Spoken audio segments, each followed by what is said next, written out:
Здравейте, хора! Ден 3. Тук сме в център в Велинград и ви показвам магнитчетата.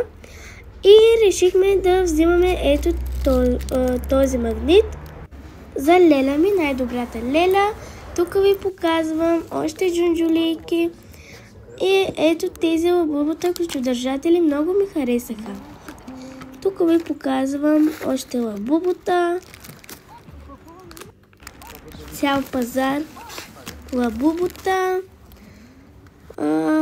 Ето тук ви показвам гледката, тунела. Тук ви показвам делфинчетата, патките. Как плуват. Крема.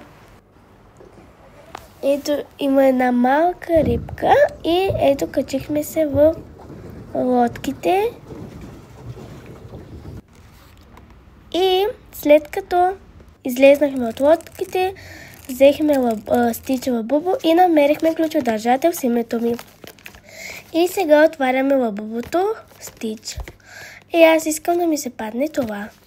И отваряме да видим кое ще ми се падне.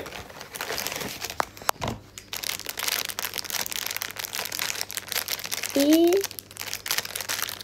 отваряме. И ми се падна секрета. Много беше красив и да. След това ето ви показвам тук магнитчето и ключодържателчето. Взех си и ето този ключодържател с лабубо. И сега сме в басейна и ви показвам как плува. И отидохме да вечеряме. А вие харесвайте и последвайте за ден 4.